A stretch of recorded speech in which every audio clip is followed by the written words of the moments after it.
Welcome back, ladies and gentlemen. This is part 3 of our day 104 of our 365 days as we continue to read through the Bible and continue with the story of David. David is running away from Saul, and you would ask yourself, because he knew he is the one who is going to be king after him, he is already anointed as king, why doesn't he rise and face Saul? But there is a fear, as I said in a past episode, there is a fear in Israel that no matter what is going on with the anointed, if God has poured oil on someone, it is against the law. It is an abomination for you to rise up and kill that person. And so David does not want to fight King Saul for anything. So the best way out for him is to run away. This reminds me of Jesus. We find Jesus, walking through a stormy sea. And you ask yourself, why doesn't he just calm it down? There are some problems in your life, ladies and gentlemen, that you just need to walk through it. They don't bother you.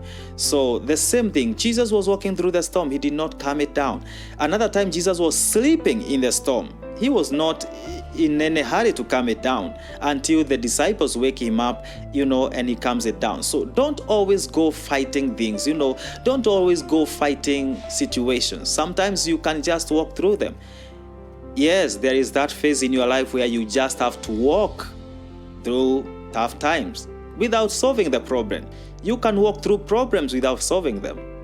Praise the name of the Lord. So now David is hiding in the forest. As I said, the King James Version, the original King James Version calls forests wood. So we are told that he's hiding in the wilderness of Ziph in a wood or in a forest. And verse 16, the Bible says, and Jonathan, Saul's daughter, Saul's son, arose and went to David in the wood and strengthened his heart in God. And he said unto him, fear not, for the hand of Saul my father shall not find thee, and thou shalt be king over Israel. Imagine that. The person that is supposed to be the heir to the throne is telling the person who his father is seeing as an enemy that you will be king over Israel. Okay?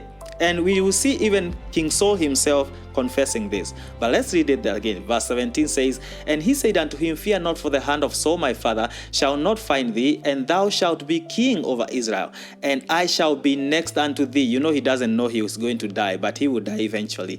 Because his father already laid a curse upon him that he would die. Now, and I shall be next unto thee, and that also Saul my father knoweth. It means that even Saul knows that this is the truth. Verse number 18, the Bible says, and they two made a covenant before the Lord, and David abode in the wood, and Jonathan went to his house. Verse number 19, the Bible says, then came up the Ziphites to Saul to Gibeah, saying, doth not David hide himself with us in strongholds in the wood, in the hill of Hakilah, which is on the south of Jeshimon?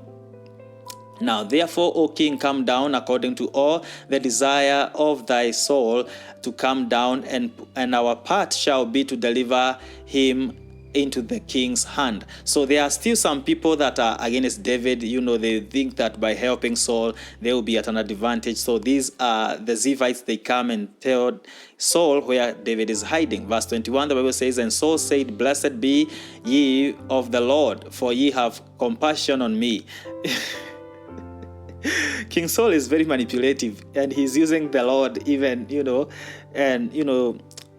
show himself as someone who is besieged, and that everyone that is helping him is helping the Lord. You see? So verse number 22, go, I pray you, prepare yet, and know and see his place where his haunt is, and who hath seen him there, for it is told me that he dealeth very subtly. See therefore, and take knowledge of all the lurking places where he hideth himself, and come yet again to me with certainty, and I will go with you, and it shall come to pass, if he be in the land, that I will search him out throughout all the thousands of Judah.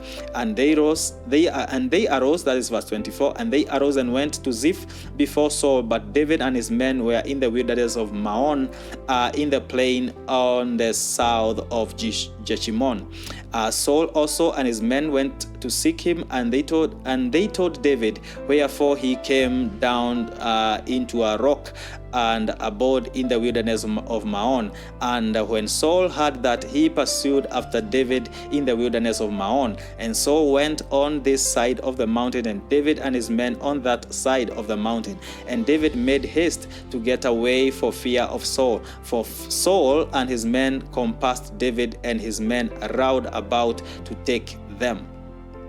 Verse 27, but there came a messenger unto Saul, saying, haste thee and come, for the Philistines have invaded the land. Verse 28, wherefore Saul returned from pursuing after David and went against the Philistines. Therefore they called that place Selahama-lekoth. And verse 29, which is the last verse of 1 Samuel 23, says, and David went up from thence and dwelt in the strongholds of Engedi.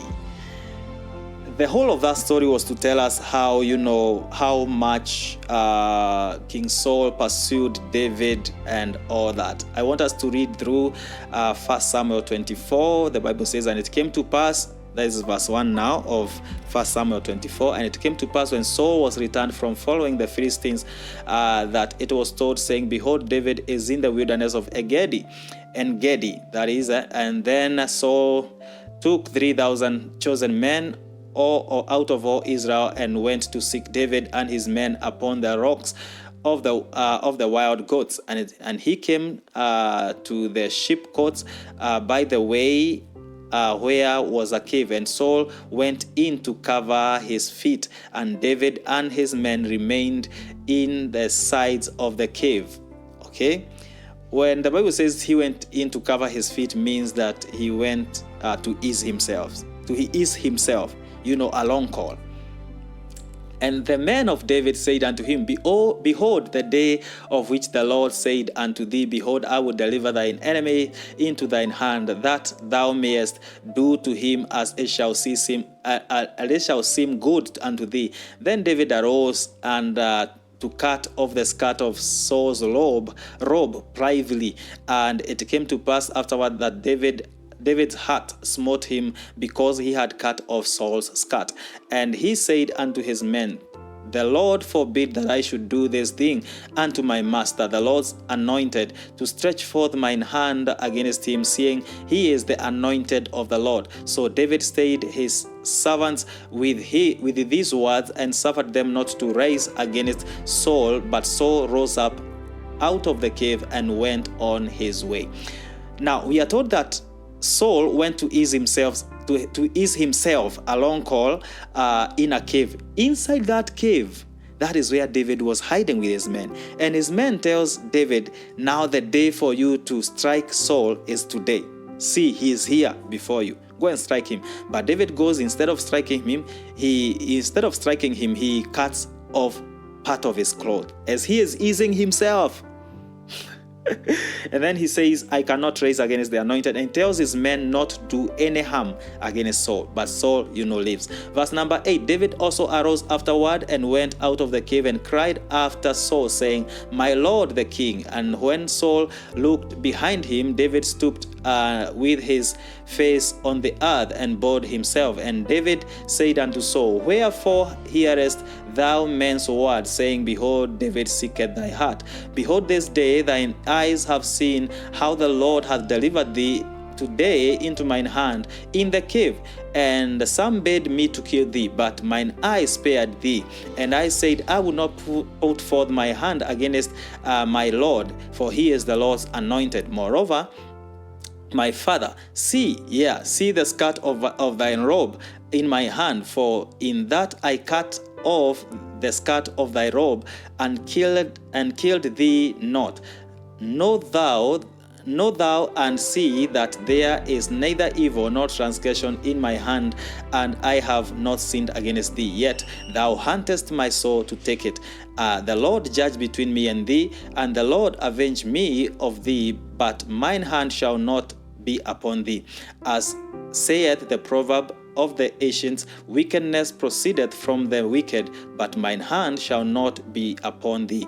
After whom is the king of Israel come out? After whom dost thou pursue? After a dead dog and a flea. The Lord therefore be judge, and judge between me and thee. See, and plead my cause, and deliver me out of thine hand. Verse 16 says, and it came to pass, when David had had made an end to speaking these words unto Saul, that Saul said, Is this thy voice, my son David? And Saul lifted up his voice and wept. And he said to David, Thou art more righteous than I, for thou hast rewarded me good, whereas I have rewarded thee evil. And thou hast shewed this day how that thou hast dealt well with me, for as much as when the Lord had delivered me into thine hand, thou killedst me not. For if a man find his enemy, will he let him go well away? Wherefore the Lord reward thee good for that thou hast done unto me this day. And now behold, I know well that thou shalt surely be king, and that the kingdom of Israel shall be established in thine hand. I told you he will confess. He will say that David will be king one day. Verse 20, the Bible says, and now behold, I know well that thou shalt surely be king, and that the kingdom of Israel shall be established in thine hand. Verse 21, swear now therefore unto me by the Lord that thou wilt not cut off my seed after me, and that thou wilt not destroy my name out of my father's house. Verse 22, which is the last verse of 1 Samuel 24, and the last verse for us today says, and David sware unto Saul, and Saul went home, but David and his men gat them up unto their hold. That marks the end of our reading for today. It has been a blessing. We see how God gives David occasions to kill Saul, but he refuses to raise his hand against the anointed. The Bible says, touch not my anointed. And David says, even if Saul has fallen, he will not be falling, he will not be dying in my hands. Let God kill him himself. And this, ladies and gentlemen, is a way to secure his kingdom. He is not coming into kingdom by overthrowing Saul. Okay? Because as Jesus said, whoever lives by the sword shall die by the sword. If you come into the kingdom, if you come into kingship by overthrowing the king and killing the king, you too will be killed and you will be overthrown.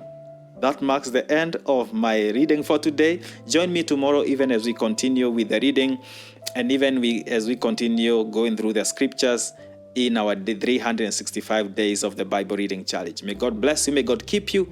May God lift you higher than I am. Shalom, and keep the faith.